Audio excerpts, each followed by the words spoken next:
വേറൊരു കമ്പനി ഇതിന് തുടങ്ങാൻ പറ്റില്ല, അങ്ങനെയൊക്കെയുള്ള ലിമിറ്റേഷൻസ് ഉണ്ട്. എന്നിട്ടും അതിനെ ലംഘിച്ചുകൊണ്ട് പ്രൊഡ്യൂസേഴ്സ് അസോസിയേഷൻ ഒരു കമ്പനി തുടങ്ങിയിട്ടുണ്ട്, PDC എന്നും പറഞ്ഞുകൊണ്ട്, ഡിജിറ്റൽ മാസ്റ്ററിംഗ് യൂണിറ്റ്. ഈ മാസ്റ്ററിംഗ് യൂണിറ്റ് ഞാൻ ഈ പറയുന്നത് സാധാരണ ആൾക്കാർക്ക് മനസ്സിലാവുമെന്ന് എനിക്ക് അറിയത്തില്ല. അതായത് UFO ക്യൂബ് പോലെ തന്നെ പ്രൊഡ്യൂസേഴ്സ് അസോസിയേഷനും ഒരു VPF സംവിധാനമുണ്ട്. ഇത് പ്രൊഡ്യൂസേഴ്സ് അസോസിയേഷൻ്റെ എന്ന് പറഞ്ഞ് വ്യാജേന കുറച്ച് പേര്, അസോസിയേഷൻ്റെ മെമ്പേഴ്സ് ആയിട്ടുള്ള കുറച്ച് പേര് ഡയറക്ടർ ബോർഡിലുണ്ടാക്കി അവരാണ് ഇത് അവരുടെ കമ്പനിയാക്കി വെച്ചിരിക്കുകയാണ്. ഇതൊരു സുപ്രഭാതത്തിൽ ഈ പറയുന്ന നമ്മുടെ ചേട്ടന്മാര് സിയാദ് കോക്കർ, സുരേഷ് കുമാർ, സന്ദീപ് സേനൻ, അനിൽ തോമസ്, ഇങ്ങനെയുള്ള കുറച്ച് പേരാണ്.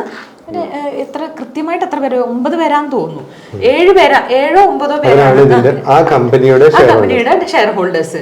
ഇതൊരു സുപ്രഭാതത്തിൽ ഏതെങ്കിലും ഒരു കമ്പനി, ഇപ്പൊ UFO ക്യൂബ് പോലെ അവർക്കൊരു ത്രട്ടായി എന്ന് മനസ്സിലായി കഴിയുമ്പോൾ അവർ വന്നൊരു 200 കോടി രൂപയ്ക്ക് ഇത് വാങ്ങിക്കാന്ന് വെക്കുക. ഈ പൈസ എങ്ങോട്ട് പോകും? ആരാണോ ഡയറക്ടേഴ്സ് അവർക്ക് പോകും. ഇവര് വന്നിട്ട് പറയാണ്, ഈ ഡയറക്ടേഴ്സ് വന്നിട്ട് പറയാണ്, നാളെ മുതൽ ഞാൻ അസോസിയേഷൻ മെമ്പർഷിപ്പിൽ വേണ്ട, എനിക്ക് ഞാൻ ഇതിന്ന് പിന്മാറുവാണെന്ന് പറഞ്ഞു കഴിഞ്ഞാൽ അസോസിയേഷൻ ആരായി? ശശി.